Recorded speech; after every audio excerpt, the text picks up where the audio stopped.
मेरा प्रणाम। आज मेरे दिल की धड़कनें थोड़ी सी बढ़ रही है। 2022 के चुनाव में हमारे माननीय नेता जी के आदेशानुसार मैंने कई जिलों का भ्रमण किया, कई जिलों का सर्वेक्षण किया और आज जिस जोश और जज्बे को मैं आप लोगों में देख रहा हूं, मुझे लगता है कि कुछ ना कुछ तो तस्वीर बदलेगी 2024 में, 2025 में। यहां बैठे हुए तमाम लोग किसी न किसी तरह से लीडर बनना चाहते हैं, नेता बनना चाहते हैं। नेता एक ऐसा शब्द जो हजारों युवाओं का सपना है, करोड़ों परिवारों की उम्मीदें जिस शब्द से बनी होती हैं और दुनिया के अरबों लोग जिस शब्द को सुनकर रोमांचित होते हैं, वो शब्द है नेता। हम सब नेता बनना चाहते हैं। अभी प्रश्नोत्तर के दरमियान किसी व्यक्ति ने एक सवाल भी पूछा था कि नेता बनने के लिए क्या होना चाहिए। मैं, चूंकि मुझे नेताजी ने आदेश किया है कि संगठन के ऊपर, संगठन क्या है, संगठन की भूमिका क्या होती है राजनीति में, व्यक्तित्व में, व्यक्ति विशेष में संगठन की भूमिका क्या होती है, उसका औचित्य क्या है, इस विषय पर बोलने के लिए मुझे नेताजी ने आज आदेश दिया है। सबसे पहले मैं हमारे और आपके पूरे बिहार के नेता श्री पप्पू यादव जी का धन्यवाद ज्ञापित करना चाहूंगा। उसके साथ ही मेरे सामने प्रथम पंक्ति में बैठे हुए अखलाक साहब हैं, हमारे प्रदेश अध्यक्ष हैं और बहुत सारे विधायक नेता हैं। मैं सबका धन्यवाद ज्ञापित करना चाहूंगा। मित्रों, मेरा नाम सोनू झा है। मैं पॉलिटिकल स्ट्रेटेजिस्ट हूं, छोटे स्तर का हूं मगर हूं। 2022 के 2020 के विधानसभा चुनाव में नेताजी के साथ मैंने काम किया। मुझे भी बहुत कुछ सीखने को मिला। मैं मधुबनी जिला से बिलोंग करता हूं, मैथिल भी।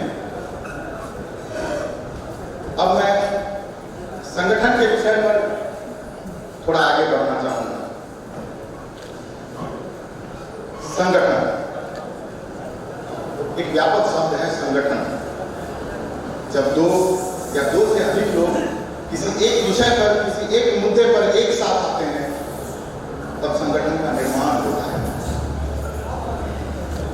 संगठन कई प्रकार के होते हैं, सरकारी होते हैं, गैर सरकारी होते हैं, मान्यता प्राप्त व्यावहारिक होते हैं, अमान्य और व्यावहारिक होते हैं। लेकिन सबसे अलग एक संगठन है जिसे मूल रूप से राजनीतिक दल के नाम से हम जानते हैं। इस संगठन का हर चीज बाकी अन्य संगठनों से अलग है। संगठन की एक विचारधारा होती है, वो विचारधारा केंद्रित होती है जन सुधार से, वो विचारधारा केंद्रित होती है जनहित की तरफ, वो विचारधारा केंद्रित होती है समाज के भले के। एक संगठन, महान विद्वान थे जी.ई. गिलबर्ट, उन्होंने कहा था कि संगठन कार्यकर्ता और नेता के बीच जो मधुर संबंध होता है उसे संगठन कहते हैं। और ये मधुर संबंध स्थापित करने के लिए आप सब यहाँ उपस्थित हैं और आपके सामने जो नेताजी बैठे हुए हैं, उनके साथ आपका मधुर संबंध है या नहीं वो मैं नहीं जानता, मगर आप सबके साथ इनका अति मधुर संबंध है। यही संगठन का है।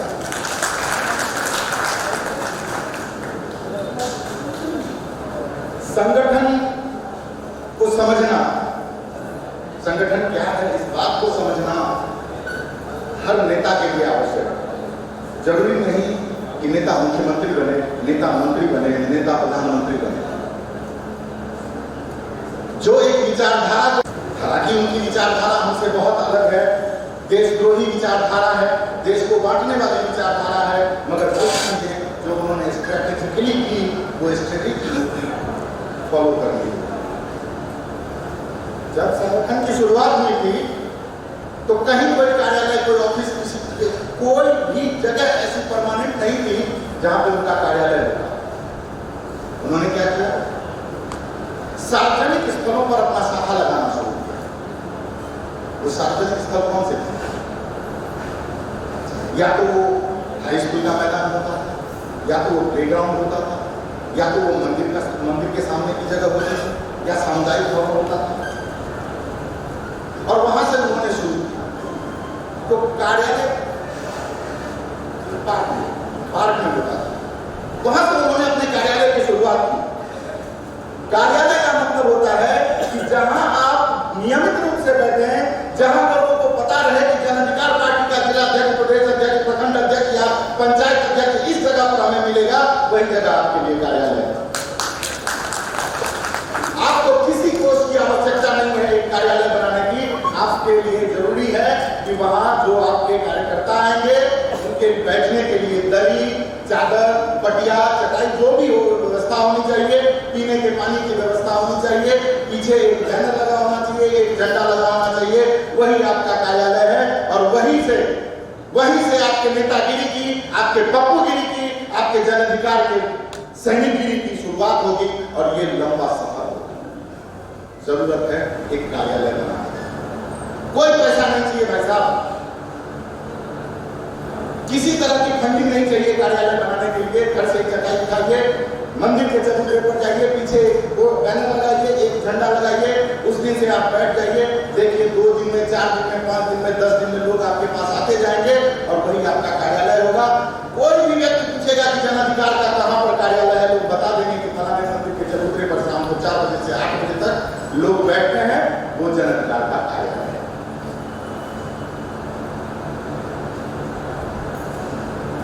अब मेरे उन सभी मित्रों में से कुछ मित्र आए भी हैं जिन्होंने मुझे कई बार कहा था कि प्रदेश की तरफ से हमें पैसे नहीं मिलते, हम जो कार्यक्रम करते हैं उसमें बहुत पैसे लग जाते हैं।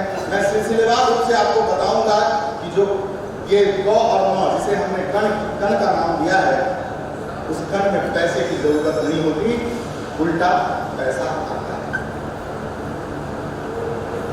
अब दूसरा विषय है कार्यकर्ता। कार्यकर्ता कौन होते हैं? क्या वो हमारे कार्यकर्ता होते हैं जो जब आंदोलन करते हैं, धरना करते हैं, प्रदर्शन करते हैं, तब हमारे साथ आते हैं, खाते हैं, पीते हैं, घर पे चले जाते हैं? क्या वो हमारे कार्यकर्ता हैं? नहीं। हमारे कार्यकर्ता वो हैं जो नियमित रूप से हमारे विचारधारा का प्रचार प्रसार करें। जैसे सर ने कहा, मोदी जी के लिए वो 30,32,000 चाय वाला उनका कार्यकर्ता था जिन्होंने बिना एक पैसा लिए उनका प्रचार किया, वो उनका कार्यकर्ता था। क्या हम ऐसे कार्यकर्ता हैं कि जब कहीं 10 मिनट हम बात करते हैं तो 1 मिनट पप्पू यादव जन अधिकार पार्टी और हमारी विचारधारा के बारे में बात करते हैं? मुझे नहीं लगता।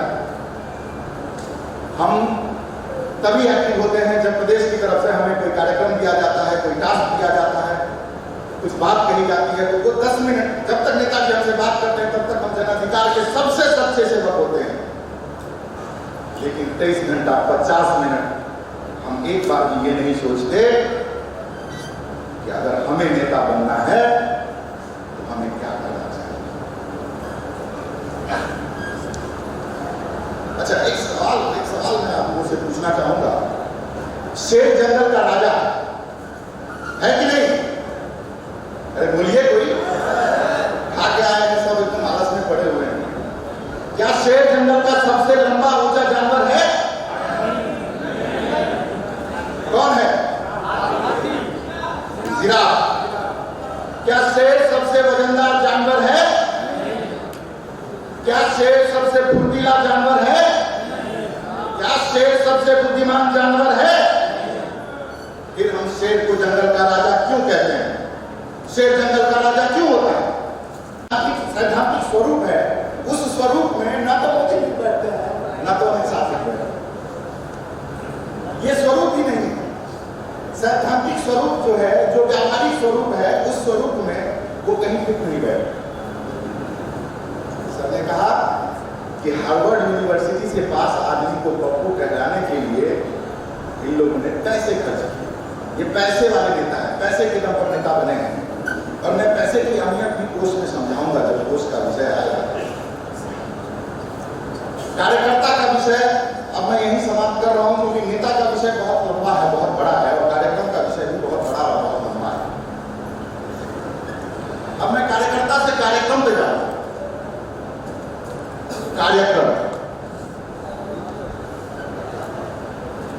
कार्यक्रम के बारे में समीर जी हर विषय पर आपने हाथ उठाया। कार्यक्रम के बारे में भी मैंने रोहतास में कहा था। क्या होता है कार्यक्रम? पूछ रहे हैं ना आपसे? हाँ, आप अपनी बात कहिए ना, डिबेट मत करिए। नहीं डिबेट नहीं है। जो मैंने बताया है ये इसी का है सर। मुझे 2 घंटे दिए गए हैं, मुझे 2 घंटे भी जाना है। सर आप अब एक लाइन में कहते जाएंगे, आप ही को नींद आ जाएगी। कुछ तो कनेक्टिविटी तो रखनी पड़ेगी सर। इंटरेक्शन पासवान सर, ये पासवान सर, नहीं 38 साल से आप लोग गलत क्लास में सुन रहे हैं, समझे?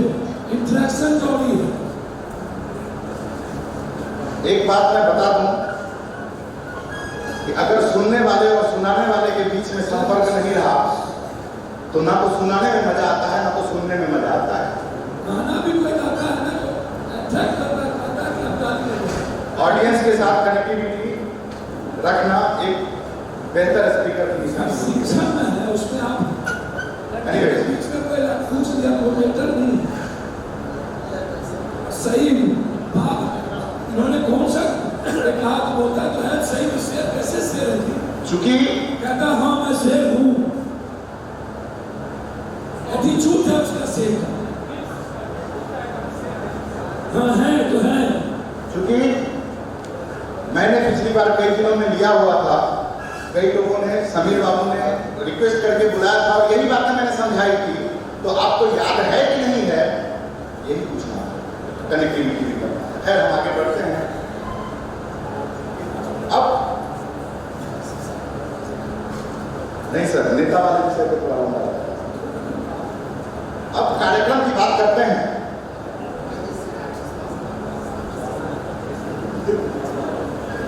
अच्छा, कार्यक्रम के बारे में हम बात करते हैं। कार्यक्रम है, फिर मैं एक बार आरएसएस की बात करना चाहूंगा, कांग्रेस की बात करना चाहूंगा। आपको पता है कांग्रेस का एक एंथम है, कोई बताएगा क्या है कांग्रेस का एंथम? क्या है कांग्रेस का एंथम? विजय विश्व तिरंगा प्यारा झंडा ऊंचा रहे हमारा। क्या आपको पता है आरएसएस का एंथम है? नमस्ते सदा वत्सले मातृभूमे वया हिंदू भूमे सुखम वर्धितो। ये उनका एंथम है और इस एंथम को रोज सुबह शाखा शुरू होने से पहले वो गाते हैं। यही उनका कार्यक्रम है, यही उनका अपने कार्यकर्ता के साथ संपर्क है। ये एंथम एक होता है। एक एग्जांपल देना चाहूंगा। जब फिट का निर्माण हुआ, फिट जो 12 इंच का होता है, वो 12 इंच का ही क्यों होता है, इस पर किसी ने सवाल नहीं उठाया। वो 11 इंच का भी हो सकता था, 13 इंच का भी हो सकता था, लेकिन सवाल वॉल्यूम का नहीं था, सवाल एकरूपता का था कि विश्व के कोने कोने में फिट 12 इंच का ही नापा जाएगा, इसलिए उसे 12 इंच का स्टैंडर्ड बनाया। इसलिए एंथम बनाते हैं कि हम जब कार्यक्रम करते हैं तो हमारे पास अन्य कोई विषय हो ना हो, एक ये विषय जो पूरब से पश्चिम, उत्तर से दक्षिण जो हमारे कार्यकर्ता हैं, यह गाकर बुलाए हुए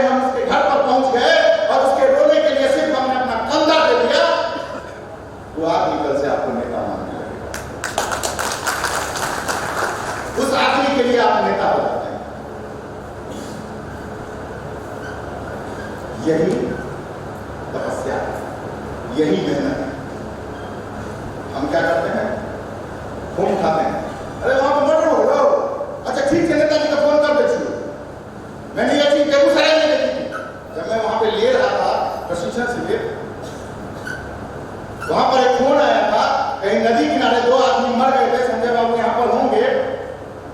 वहां पर चूंकि प्रशिक्षण शिविर चल रहा था, सबने कहा नेताजी को फोन करते हैं। क्यों? नेताजी पटना से आएंगे तब आप जाएंगे। नेताजी को खबर देने वाले हजारों में हैं, लाखों में हैं। आप पहुंचे वहां पर, जबकि मैंने संजय बाबू को कहा भी था कि 2 आदमी कार्यक्रम छोड़िए, वहां पर पहुंचाइए। हो सकता है एम्बुलेंस की जरूरत हो सकता है किसी चीज की जरूरत हो। शायद वहां से वो व्यक्ति गए भी, मगर अमूमन ऐसा होता है कि हम कोई समाचार सुनते हैं और हम सीधे कहते हैं अरे नेताजी, नेताजी जरूर आएंगे, उनको बताने के लिए बहुत सारे लोग हैं, लेकिन आपको भी नेता बनना है ना, आपको भी तो समाज में एक्सेप्टेंस होना चाहिए। नेताजी 243 विधानसभा में नहीं खड़े होंगे, 243 लोग खड़े होंगे, और जिनको खड़ा होना है उनको उनके चेहरे पर भी वोट मिलेगा। वो चेहरा कब चमकाएंगे? शादी समारोह में जाकर, वहां पर बुफे खाकर नहीं। जब आप किसी के दुख में उसके साथ खड़े होंगे, कदम से कदम मिलाकर खड़े होंगे, तब आप नेता कहलाएंगे। दूसरा है, नेता को जानकारी। मैं फिर एक बार जोर से कह रहा हूं, जोर देकर कह रहा हूं, यहां पर कितने ऐसे नेता हैं जो विधायक बनने का सपना देख रहे हैं, उन्हें पता है। भैया मैंने ये पूछा नहीं, इच्छा नहीं पूछी आपकी, मैं सवाल पूछने जा रहा हूं। क्या उन्हें पता है कि उनके विधानसभा क्षेत्र में, जिस क्षेत्र से वो 2025 में चुनाव लड़ेंगे, पीडब्ल्यूडी की कितनी सड़कें?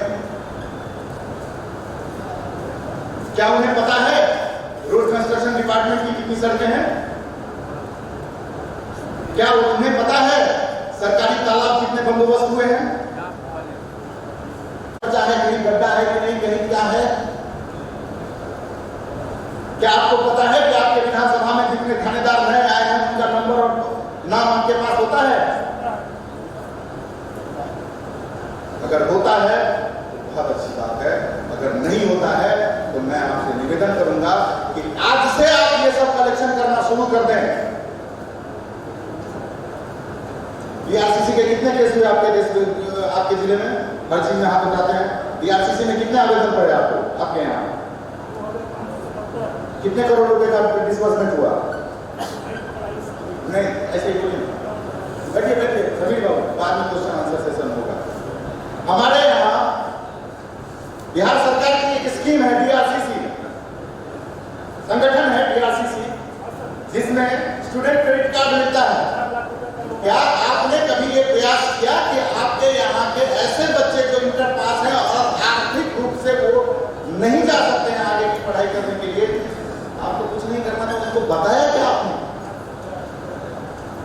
कि हर जिले में बीआरसीसी का ऑफिस होता है, चलो आवेदन करते हैं, उनको 4 लाख रुपया दिलवाते हैं। 4 लाख रुपए की मदद मिलती है भाई साहब। कितने स्टूडेंट्स को यहाँ के बैठे नेताओं ने दिलाया?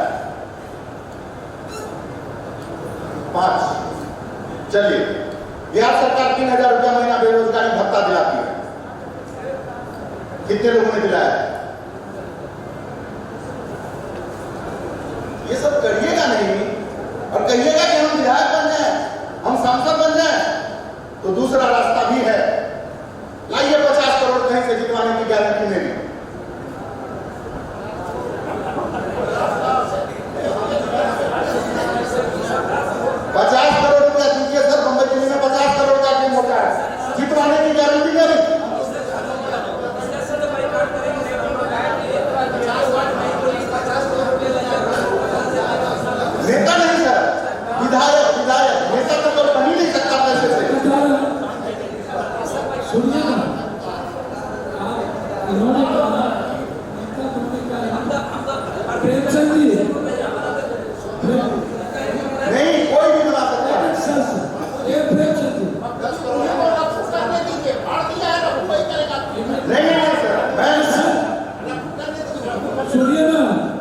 एक बात मैं आपको बताऊं। जागरूक करने की अरे सुनिए सर, अरे भैया सुनिए, करते हैं विद्वान नहीं बनना। पता है मुझको, एक एक चीज का पता है, छोड़ दे उस पर नहीं बोलिए। हम एक बात आपसे प्रेमचंद जी, प्रशांत किशोर बोलते 50 करोड़ में 400 करोड़ में करेंगे तो आप ठीक नहीं हो। सुनिए, हम ये बोलते जनता दो चीजें बोलती है, नहीं सुनिए, ईमानदार और मालदार, स्वाद बदल गया। जो ईमानदार होगा वो मालदार नहीं होगा, जो मालदार होगा। सुनिए ना, ये सवाल कॉर्पोरेट का है। ये सवाल इन्होंने तो पहले DRCC छात्रवृत्ति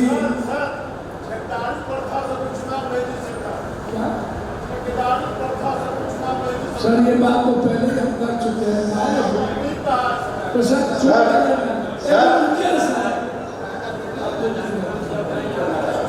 संगठन के मामले में जो बात इन्होंने कही वो बहुत क्लियर कही। RSS के प्रोसेस को उन्होंने लाया, सही है। कांग्रेस के प्रोसेस को सही में कहा था RSS का कोई काटा है, एकदम चुप रहिए सर। आप भी RSS सड़क पर है, अब भयंकर हो गया उसके लिए। इन्होंने वो नहीं कहा, एक इंटरप्रिटेशन होता है किसी भी संकट के बातों का, और उसको ना कुछ ऐसे नेता छीनने लगते हैं जिनका क्या बोले, छोड़िए प्रशिक्षण से। इन्होंने कहा कि यदि आप ऐसा नहीं किए या नहीं करते तो दूसरा प्रोसेस क्या, बस इसके लिए केला छीलने की तो है नहीं, और हमने कोई आपसे छीला तो है नहीं। हमने तो जो प्रैक्टिकल जो बात हम सुने, कुछ प्रसाद किशोर का, कुछ किसी का, कुछ किसी का, कुछ इंग्लैंड के जजमेंटल बात सुने, वो मैंने आपके पास रख दी। हम कहाँ से लाए सर?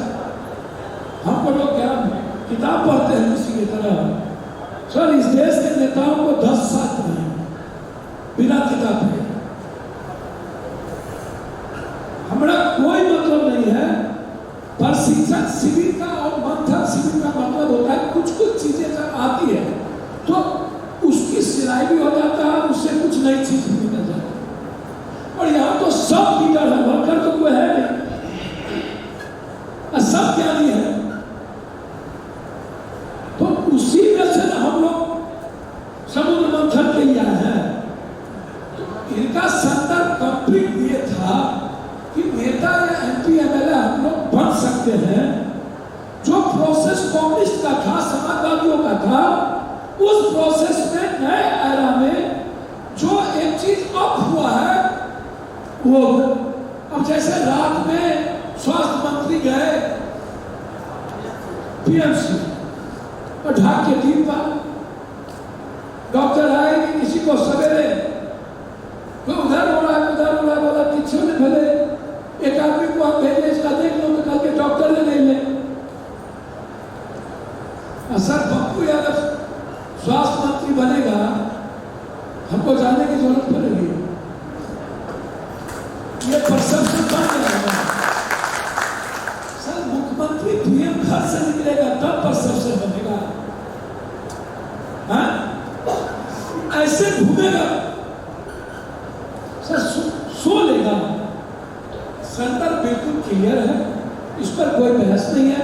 इन्होंने 4 को अच्छे तरीके से बात को हम सबके बीच रखा। हमने भी उसमें से एक बात जो बात वाली है, हम पहली बार हम भी इसको फॉलो किए। शेर क्यों होता है बहुत बारे में जाने, लेकिन सच में उसका एटीट्यूड है, हम खाएंगे तो खाएंगे, हम है शेर तो है। ये जो एटीट्यूड है उसको शेर बनाना। एक नई बात हम सीखे ना, अब कौन गलत है सीख के, कुछ लोगों को लगता है कि क्या सीख लिए, हो सकता है 10 बात इतना सही नहीं। तो इसीलिए मेरा रिक्वेस्ट है कि इनकी बात अब खत्म हो रही है। इन्होंने नेता का एक प्रोसेस विस्तारित बताया। बात सही है कि मधुलिमय या लोहिया जी 3 अनाज, मुझको याद है योजना आयोग की एक रिपोर्ट लोहिया जी ने एक स्पीच हमारा सुन रहे थे कि योजना राष्ट्रपति डोनाल्ड ट्रंप नेता था? क्या वो नेता था? तो फिर राष्ट्रपति कैसे बना? पैसे से। आपको पता है कि कुमार विश्वास जो भारत के सबसे अच्छे और बड़े कवि गिने जाते हैं, वो आपसे क्यों नाराज हैं? नहीं पता? उनको राज्यसभा में न भेजकर संजय सिंह और एक क्या नाम था उनका सर, मुझे पता 2 करोड़ रुपए लेकर उनको भेजा कि नहीं भेजा राज्यसभा? 80 करोड़।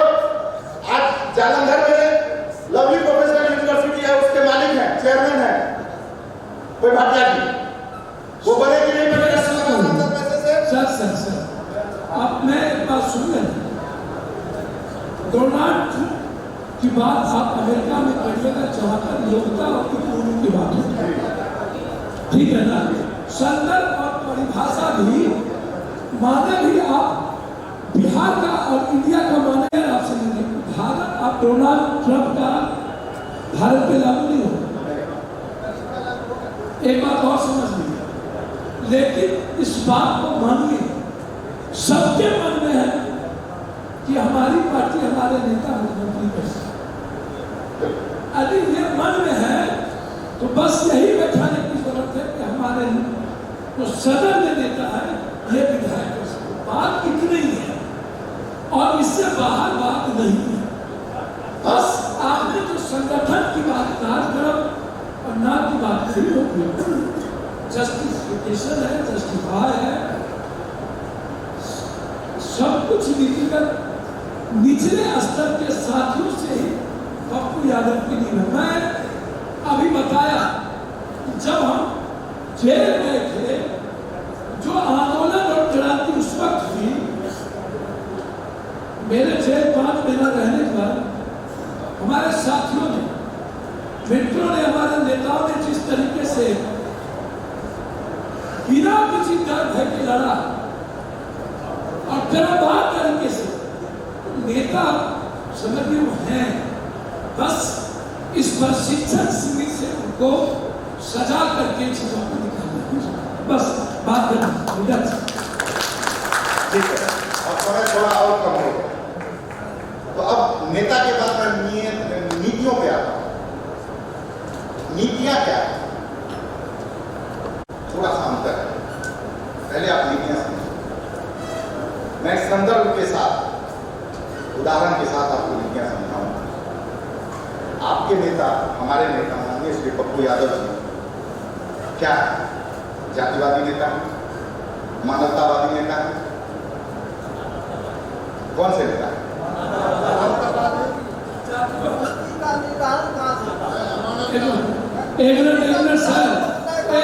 सर आप हर चीज का विरोध नहीं कर, कम से कम उसके मर्म को समझिए। आप हर चीज का विरोध सर सुनिए ना, चलिए समाजवादी नेता है, समाजवादी ही नेता है, मैं आप ही का संसद जितना समाजवादी उतना जातिवादी था। क्या बोलते हैं सर? मुलायम सिंह जातिवादी नहीं थे? नीतीश सिंह जातिवादी नहीं है? नाबियाल जी को पसंद छोड़ के दूसरा लोग एक्सेप्ट किया। सर सब बात में नहीं बोलिए। देखिए सर आपसे मेरा एक रिक्वेस्ट है, आप हमको सिर्फ इतना बताइए, क्लियर है नेता को फॉलो तो करता है और पार्टी की आइडियोलॉजी को सर्वोच्च मान करके आत्मसात करता है। नेता के और साथियों के बीच में कोई फर्क नहीं। नेता के नियत में, नेता के सोच में, विचार में कोई बहुत बड़ा फर्क है। मेरा प्रश्न वही था, इसमें लोग चलिए आप लोगों ने कहा मानवतावादी, क्या आपको लगता है कि मानवतावादी की नीति इतनी आसान है? इतनी छोटी नीति है? आप मुझे कभी कमर भर पानी में लोगों की सेवा करने वाला जज्बा लोगों में दिखाइए। हाँ, गले तक के पानी में घुसकर लोगों की मदद करने का जज्बा किसी और में है? तो ये नीति अच्छी है कि खराब है? अगर कहीं पर आग लगे सबसे पहले पुलिस प्रशासन बाद में पहुंचता है, पड़ोसी बाद में पहुंचता है, पप्पू यादव पहले पहुंचते हैं, ये नीति छोटी है? कभी आप ब्राह्मण है, कभी किसी पासवान को अपने टेबल पर बिठाकर खिला देगा, साहस दिखा दीजिए, मैं मान जाऊंगा कि आप मानवतावादी हैं। कभी आप हिंदू हैं, मुसलमान के घर में खाना चुनाव के लिए खिला लेना मैं एक आम कॉमन विचारधारा की बात कह रहा हूं जो हमारे लोगों में है। जो ये करते हैं वो तो आपके विचारधारा से सहमत है। सर अब चुनाव के पहले टिकट के लिए सर जंगिया भी खींचते हैं वो सब बात क्या है? वो सब बात गई, मेरी बात क्या है? अब वो सब बात गई। टिकट के लिए विलास पासवान जी देने जिता के नाम विलासी तो सर पत्ता भी पप्पू यादव का बात उठाया। अब छोड़ दीजिए, चर्चा खत्म है। मैं सिर्फ एक विषय कि अगर नीतियों की बात की जाए तो किसी एक चीज को अगर आप नीति मानते हैं और अगर आप मानवतावादी की नीति मान लेते हैं, जिस दिन आप मानवतावादी की नीति मान लेंगे आपकी नीयत में खोट नहीं रहेगी। हर इंसान आपके लिए बराबर हो जाएगा, सबका दुख आपका अपना दुख हो जाएगा। यह छोटी मोटी नीति नहीं है भाई साहब। 4 दिन पहले की घटना है दिल्ली में, 2 लड़के आपस में लड़ाई कर रहे थे, बातें कर रहे थे। कुछ लोग मोबाइल निकालकर वीडियो बना रहे थे, वीडियो बनाने का प्रयास कर रहे थे। दैवी संजोग उन दोनों की लड़ाई नहीं हुई, उन दोनों की आपस में लड़ाई नहीं हुई, लेकिन पब्लिक ने उनको पीट दिया कि साले इतना देर से मेरा टाइम खराब कर दिया।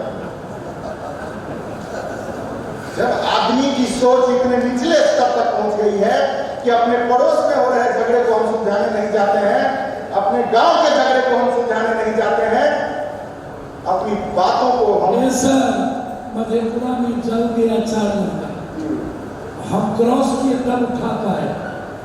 20,000 बाराती चला गया, वीडियो बनाते लड़के को नहीं बचा। तो पहले उसको अस्पताल भेजे तब हम आगे बढ़े। ये दर पर दर घटना है।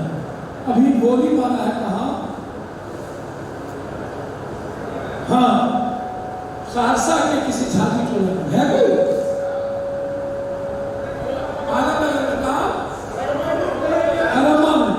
सर गोली मार दिया, तड़प रहा है और तड़प करके गोली तीर लगी उठ रहा है, उसको जूता से कराने कौन भाग करके छोड़े? ले बोल मेरे खबर दे, बोले भाग करके छोड़े। और पौने घंटा वो तड़पता रहा, उठता रहा, बैठता रहा, कोई नहीं उठाया। वो मर गया।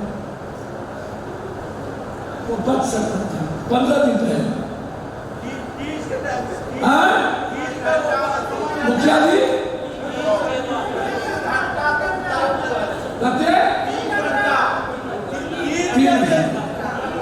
तीन घंटा के बाद तक तोड़ा वहीं और सबने वीडियो बनाया।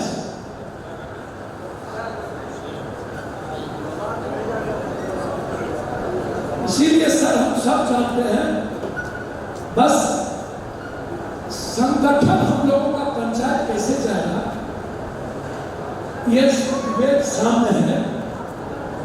हमारे साथी पहुंचा सकते हैं पंचायत में, उसके लिए हमारे सीनियर लीडर को जो बात हमारे नेता आपसे कहते हैं कि एक रात जिले में बिताइए। जिस दिन से जिले में हम लोग बिताना शुरू कर देंगे, जो कर्पूरी जी बिताते थे, उसी दिन से संगठन शुरू होगा।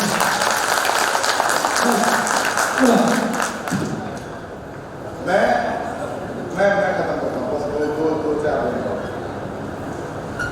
मानवतावादी एक सबसे बड़ी नीति है जिसको जन अधिकार पार्टी और हमारे नेता आप सब मिलकर उसको फॉलो करते हैं। इससे बड़ी नीति किसी पार्टी के पास नहीं।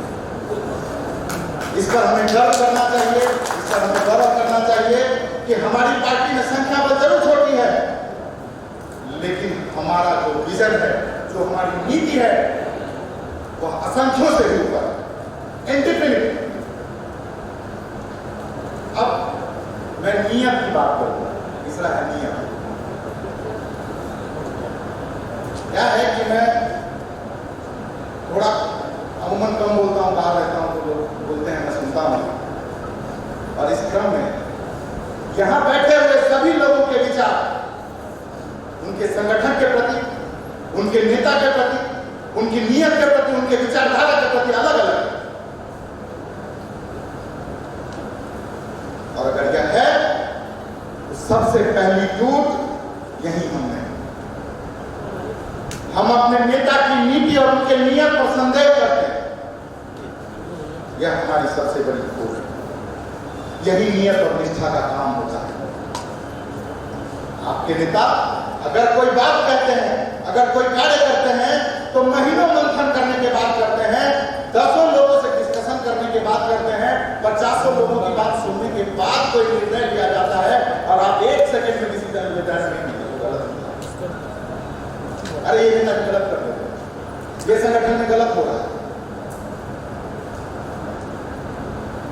मैंने पहली लाइन कही थी कि राजनीति शास्त्र के महान ज्ञाता जी गिलबर्ट ने कहा था कि नेता और कार्यकर्ता के बीच में जो मधुर संबंध स्थापित होता है वही संगठन होता है।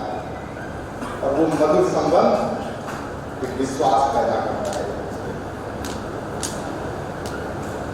अगर आपके मन में कोई संदेह है, कोई शुभा है, तो आप अपने नेता से बात कीजिए। 24 घंटा 7 दिन आपके नेता हमेशा अपने कार्यकर्ता के लिए उपलब्ध रहे, लेकिन रास्ते पर चर्चा न किया, एक दूसरे के साथ चर्चा न किया कीजिए। तीसरे लोग भी सुनते हैं।